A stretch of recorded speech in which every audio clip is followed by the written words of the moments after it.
Welcome to Networking RX, a podcast devoted to helping business professionals like you enhance your networking skills in order to become more proficient giving and receiving quality business referrals and improving the overall quality of your life and the lives of those around you. The Networking RX podcast is a production of AmSpirit Business Connections, an organization whose mission is to empower business success through networking. I've often said that people who are in professional services are really faced with a quandary or a dilemma, if you will. And the dilemma is, if you're in professional services, if you're a coach, you're a consultant, you're an attorney, you're an accountant, architect, whatever, you need to convey to people that you're the expert. They need to think that's what they're going to hire you. Nobody's hiring the mediocre heart surgeon. Nobody's hiring, the mediocre attorney to represent them with whatever. They want somebody who's quality, and you need to somehow or another convey that. And that's not always an easy thing to do. But the dilemma is that one of the ways of doing that is you can just tell people, I'm the best, I'm good, I'm an expert. But I feel that when you do that, because you're doing it, you kind of disqualify yourself as being the expert. Back when I practiced law, I used to joke about it, but there's some truth in it. The attorneys that told me they were good or the best were anything but. If you have to tell me you're the best, you're probably not. But how do you get that message out there? And I've often said that the best way to convey that you're an expert without self-proclaiming you're an expert is through content, doing webinars, podcasts, things like that. So today, bringing on here Jason Croft. Jason has been creating professional media content around the world for over 30 years. He's a successful host, producer of numerous shows, and works with business coaches and consultants to create that leadership level content, what he terms to build a power content machine. Jason, welcome to the program. Thanks so much, Frank. Happy to be here. 30 years. You don't look like it. I appreciate that. Well, I guess give people the story. I kind of know the story, but you started, you at least had a stint in Dallas-Fort Worth, correct? Oh, yeah. Born and raised in the Dallas area there. And yeah, my senior year of high school, started working for a production company, worked for them for 5 years. And gosh, everything from video, corporate movies, TV, big corporate events, all that fun stuff for 30 years now. Good stuff. So you heard my little my whole little prelogue, if you will. I guess let's talk about the power of content and what content does. I mean, you're talking to a client. What do what sorts of things are you trying to convey to them? Let me put it this way. I get so many people coming to me and saying, "Hey, I'm great." That's a problem in and of itself. I have a wonderful story. I want to tell people my wonderful story on your podcast. And my response is always, "I'm sure you have a wonderful story, and I'm sure your wonderful story would be great on somebody's podcast, just not mine." I like having guests, but I like having guests that have have some value to bring. Yeah. And I think that's the key in that outreach from, someone with multiple shows over the years. It's that same aspect. I don't know what it is, but it really is something wired in us to initially reject that person coming to us, with, "I should be on your show," right? Even having a VA help do that in that outreach kind of thing, something, but people do it all the time. I have had, folks who reach out and like, "Oh, wow, this is great." And the best way to do that, and we're talking specifically show and getting on people's shows right now, but yeah, the best way to do that is just like you would do in a networking event, just like you would do with content out on social. Like, lead with some value, lead with, "Hey, love your podcast. I just listened to episode 416 with so-and-so and couldn't believe what that person went through. Me, I talk about this and hopefully that this is something that actually relates to the show, and if it's ever of any value to your guest, I'd be happy to have a conversation about being on your show. Like that's the best approach around it in terms of a direct outreach. And then, if you can find those networking opportunities, I mean, it's not that much more work to go, well, let me look at who else has been on this show that I want to be on. Let me talk to them. Let me reach out to them about their experience, and maybe set up a one-on-one call. And then, they have a relationship with that host. Maybe they'll make that introduction for me. Taking that approach, to your point, makes all the difference when it's somebody else saying, hey, this person could be a good fit for your show. Well, it's I've been getting a number of emails, good emails from Bob Berg, and he's had a whole series talking about what I call powerless communication. Powerless communication is coming at somebody and saying, hey, I don't know if I'm going to be a good fit, but this is what I think I could bring. It's when somebody's in my face saying, hey, this is the best pizza ever. It's like, well, if you don't think it's the best pizza, well, then you're crazy. It's like, well, you've taken my power away from me to decide. So if you give people the power of, listen, I think I might be a good person for your podcast. This is what I do. I just think it plays out so much better. But I guess to get us back on track with this, not that we are off track, but when I started podcasting, I just had an image in my mind that I was having a relationship with people I couldn't see. Right? I mean, you were in radio, you were in production. Chances are, unless there was a live audience, you're speaking to somebody who's not there. Yeah, exactly. In the moment, at least. Yeah. And this is a podcast about relationships. And so I really kind of want to delve into what having a podcast can do for that, audio versus video, your experiences. All that fun stuff. Yeah. All that fun stuff. Yeah.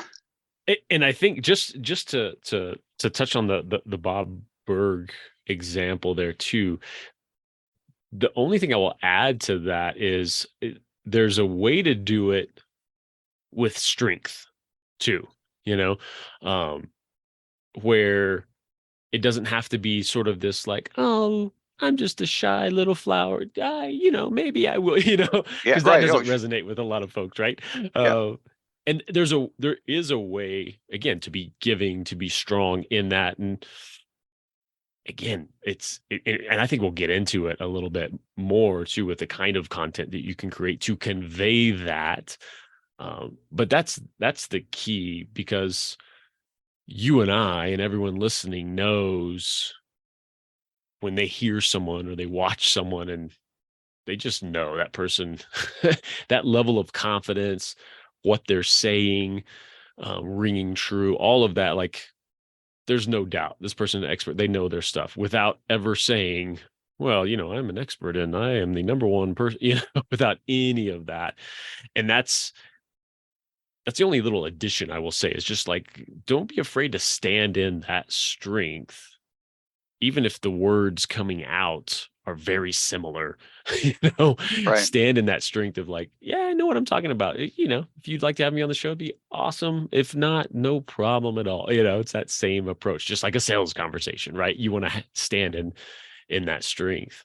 But yeah, getting into the podcasting side of things. So in 2015 was the first time I jumped in front of the camera. I was still back in Dallas. I'm in Colorado now, but I was working for a production company at the time.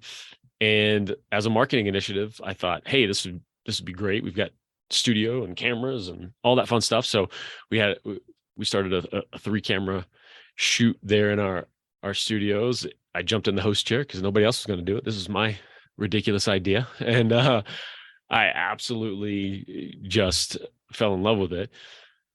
And it was successful, right? Like it did its job. It worked, right? In building just an amazing network of folks, bringing in business, all of this fun stuff. But it really did light something up in me. And when I talk to potential clients or just out here evangelizing the idea of having a show, I often speak to the business benefits of it, and lead with that, because I don't think enough people do. They treat it as a content marketing piece. Hey, do this for 6 months and eventually something maybe will happen. Well, no, let's structure this so it benefits your business from episode 1, right? Bring on your ideal clients, bring on strategic partners. And I always lead with that. But when I get into it with folks, and certainly when I'm talking to people who also have podcasts, I mean, one of the greatest aspects of it is the network that you build, and the tool that it is to build just really deep relationships. I mean, I still have dear friends of mine in my life from the first show back in Dallas that I started, that I wouldn't know to this day, without that whole initiative going through it. And it's an amazing tool. And everything that they promise you, the long-term effects and the content marketing, all that happens too, and that does come over time, and that's great. But there are some really immediate benefits to it. Yeah, no, the question I get often is, should I have a podcast? And my response is, why wouldn't you? Well, I mean, why wouldn't you? Why, now I know not everybody's going to have a podcast tomorrow, just like not everybody's going to sell Amway or Mary Kay or whatever, right? Not everybody's going to do it. But podcasting is very similar to having a book, and having a book opens a lot of doors. I've often told people about having a book, that having a book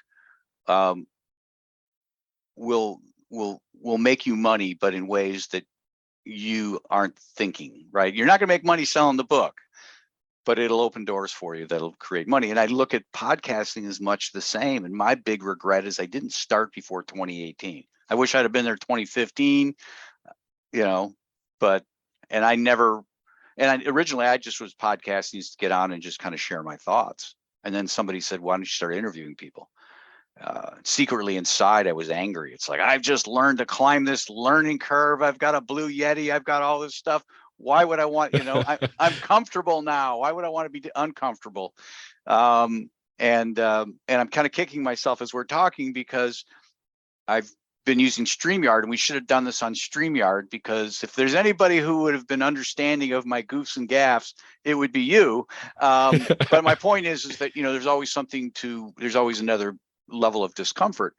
But I'm just amazed at the people I've met, the people I have, I don't know if you had a chance to talk with Casey Haston. Have you had a chance to talk with Casey down in Dallas? Yes. Yeah. We had a call, and in fact, she had Gary on her show, I think. I made that introduction. I was surprised they didn't know each other already. And that's amazing. I connected 2 people yesterday, both in Tulsa. There's only 3 people in Tulsa. So that's good. Right. Peter Biotish, I don't know if you know Peter, he's been on the Networking Hub, and there was another guy invited to the Networking Hub. I don't know if he showed, but he said, I'm here in Tulsa and I'm looking to meet with authors and publishers. And I'm like, do you know Peter Biotish? Oh, I don't. Are you kidding me? Anyhow, but the reason I bring Casey up is Casey and I had a conversation. We've hit it off, and I've introduced her to lots of people, and that just keeps going. Introduce you introduce to Gary, that'll go somewhere else. I don't think she would have given me the time of day if I didn't have a podcast. And I don't mean that in a bad way, but she's in Dallas. She's an executive recruiter. She's very well networked in Dallas. Why would she need to talk to somebody in Columbus, Ohio? Well, you got a podcast. I got a podcast. Let's compare notes. Yeah. And it's the most amazing thing. And I tell people, one of the early lessons from Startup Dallas, I did the Jason Croft show after that, which was, Seinfeld style, driving entrepreneurs around in my vehicle, Oh, really? And, it was such a blast. Okay. And with both of those shows, I can't tell you how many times as I'm interviewing these multimillionaires, the crazy successful people, all of this, that in my head, I'm going, they know this is just a little YouTube show, right? And that was such a powerful lesson because it didn't matter. Just Mm. like you talk about with the book, it is a validation piece, right? Like you take that step beyond just, oh, I kind of I do some lives in a Facebook group, right? Like even that's got its own power. But as soon as you wrap it in hey, this is a show that I do and put out, right? It can be a Zoom call, at the end of the day. Right. But as soon as you have that wrapper and you can call it something and somebody can grab onto it and look at an example and go, oh, cool. Well, that's all that matters because it's just another chance for that guest to tell their story in front of folks. But then also, even if you have zero audience, well, now they have a piece of material to go put in front of their audience, which is one more validation piece for them. That this Yeah. outside, entity said, "Hey, you're worth talking to," and you put them on their show. And it's so powerful. And it's, I mean, people can get caught up in, well, they should just, take your call and meet with you anyway. And all of that, you can get all caught up in all of that, but it's just one of those things in life. Like it is going to make a difference when you have a show of your own. That's why I, tell people to use it as a business tool, because it's the greatest cold outreach thing you can have and do. That ideal client, that prospect that you've been trying to get on the phone for 6 months, who doesn't want to have a sales conversation with you. Hey, come be on my show. I'd love what you're doing here with this. And it's just that chance to meet. It may go nowhere after that. It may be a big flop. At the end of the day, though, it's value to both of you because you've gotten to come together. You each have this thing at the end, right? They've been a guest. They have this, oh, I was a guest. And if nothing else, that happens, but almost always, and I'm sure you can attest, like something more, insights from that conversation, introductions from that conversation, and yes, often business from that happens. And I just think it's phenomenal. No, I mean, I totally agree. I mean, I am sold on it. I don't know what episode this is going to be, 600 something. I don't know. We're in the 600s. Awesome. And yeah, it's great. And I, I have no, not aspirations. I have no inclinations to kind of wrap it up. I mean, yeah, some weeks I'm busy, I have, I don't really want to be doing a podcast this week because, I've got all these other things going on. I've got travel but you get through it, and it's, the pressure's off a little bit because for the most part, these aren't live. This isn't live. And, yeah, just the types of people you can meet and the impact that you can have on people. I am surprised a lot of times when I talk to, maybe not the rich people you were driving around in Dallas, but talking with people who are really successful, and they haven't been on podcasts. And this is like this is their shining moment. When does this come out? Can I get the link? I have this vision of them going home, sitting around with the family, listening to the podcast and thinking like, well, they've arrived. Like when you were a kid and your name was in the paper, hey, home Right. run, my name's in the paper. This is great. It's just a little neighborhood news, but that's okay. I'm in the paper. Oh yeah. But there is a psychological component to this. There's several, and we can dive into those, but there is that piece that it means something. It is just like, oh, wow. And now you're associated with that positive, amazing feeling, right? That they're now sharing out with their friends and family. And, because it's just a great dynamic. And we're just wired that way, that, to be featured and highlighted and have a spotlight on us. Oh, wow, this is great. That positive feeling around it. Yeah, no, totally. Let's shift gears a little bit here. I want to talk about your business. You have a podcast that I was on, Strategy in Action, and I've got all sorts of little clips that I'll be sharing out, so people watch my stuff. But just all the things you do. I mean, you're looking for people to be on podcasts. Walk us through that types of people you're looking for. This is, you've demonstrated your expertise. Now, share with the world what you have. Yeah. So I help, business coaches, business consultants, all sorts of, professional services folks for sure. With that, that personal branding stuff, as they call it. That's usually the the key words out there that are going on. It's like, I just need that. I know I need to be on video. I know I need to be out there more. And that's what I help people with. So I help them create this leadership level content, whether that's a full blown show of their own or simply, solo, video clips, that I can record remotely with them and all of that. But it's really about taking their expertise, who they're going after, defining a plan for them with that, and to go, okay, here's how we translate that, right? Here's how we translate your expertise to an audience that you're going after, and we translate it over to video, making sure that comes across. And that's what I'm leading with more and more. And what I mean by that is, people come to me for the video content that's done for you, get it done. Right. I need this video stuff done.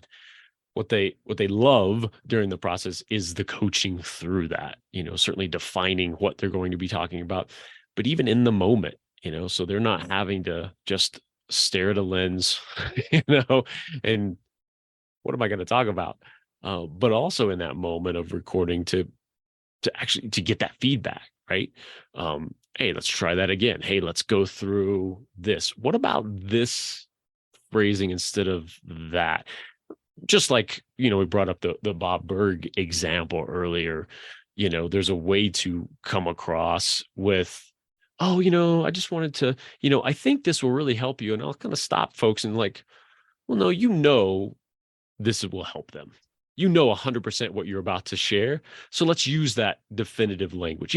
It's that kind of coaching through the process. And I say, leading with that more, I'm building a standalone, option for those, for group coaching and one-on-one coaching with those, because that's a big piece that, maybe somebody can't afford to have me do everything.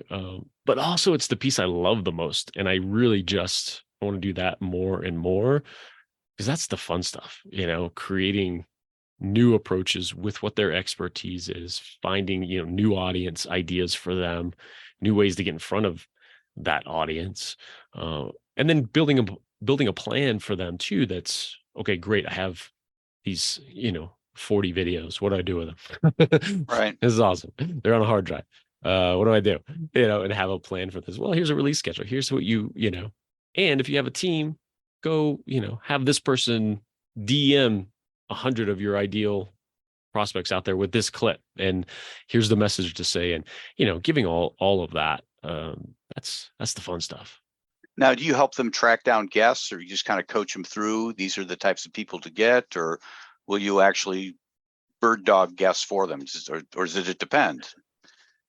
Yeah, I haven't really done that. I haven't had a desire to go down that road. I'm sure, if we ever had to, and someone's like, hey, I really need help with this, but money talks, right? Yeah, exactly.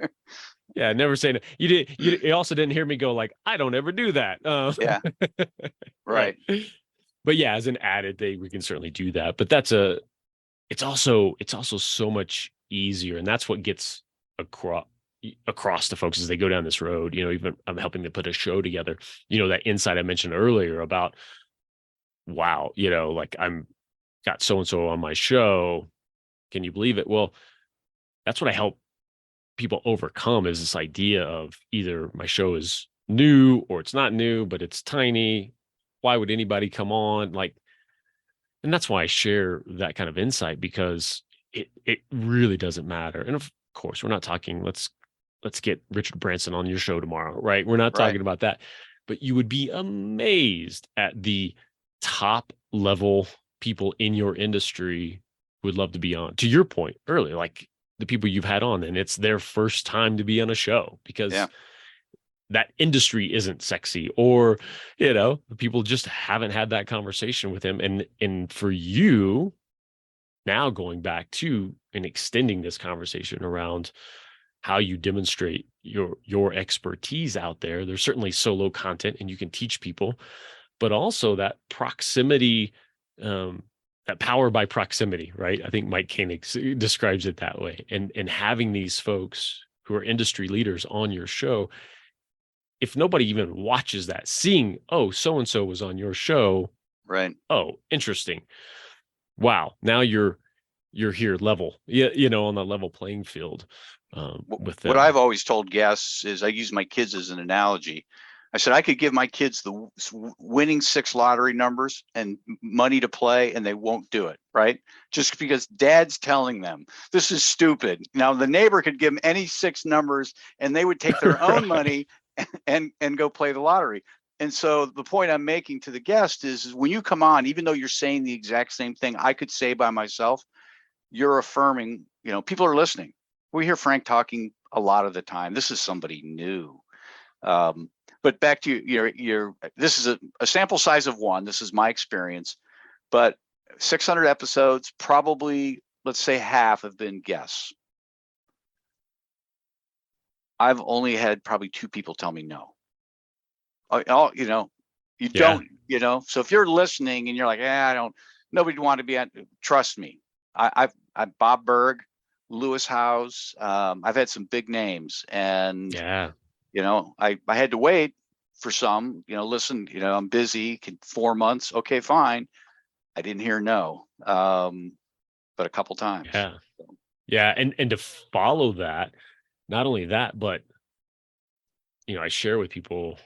Gosh, so I did 80 something episodes of Startup Dallas, 70 something of the Jason Croft Show, driving people around. I'm at 70 or 80, now of the new show. And I've had, I can recall one person, certainly in those first two shows, ask me, well, how many people, what's your audience size? What's your viewership? Yeah. What's your one person? And that person was sitting in the chair about to be interviewed. He wasn't making a decision. He was just making conversation. Right. Right. Yeah.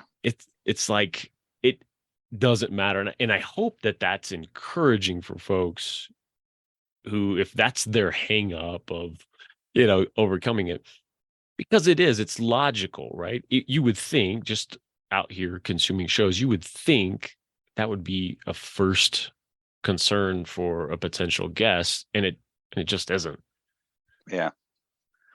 All right. Somebody's sitting out there, they are convinced, I need to do it. Frank's been talking about this. I need to do it. Frank does it. I can't be that hard. I need to reach out to this Jason Croft guy. Best way to get a hold of you? Easiest way. I should have just said, what's the best way to get a hold of you? It just seems so much more artful that way. Yeah, but we like the color. We like to bring in the story. Now we can grab onto a story. You can go to thejasоncroft.com. That's got one of those multi-link. It'll take you to Media Leads page, which is my company. Take you to LinkedIn. Take you to the shows I'm doing right now. All that fun stuff. Yep. Strategy in Action, episode 71. That was the one I was on. So go and dig for that. That's right. Like, I mean, some might say the peak, the top of Strategy in Action. Like, it's all downhill from me, right? Like, I hope quality. Not. I hope not. I hope not. Hey, thanks for coming on. Thanks for having me. This has been an absolute blast. Thanks for joining us on the Networking RX podcast. Please put what you've learned into action today and let us know if you have questions, comments, or ideas for future topics. You can email them to us at podcast@amspirit.com. That's AmSpirit.com. Finally, so you never miss an episode, be sure to subscribe to the Networking RX podcast through iTunes, Overcast, or however you receive your podcasts. Now get out and network with someone. The Networking RX podcast is a copyright production of AmSpirit Business Connection. All rights reserved.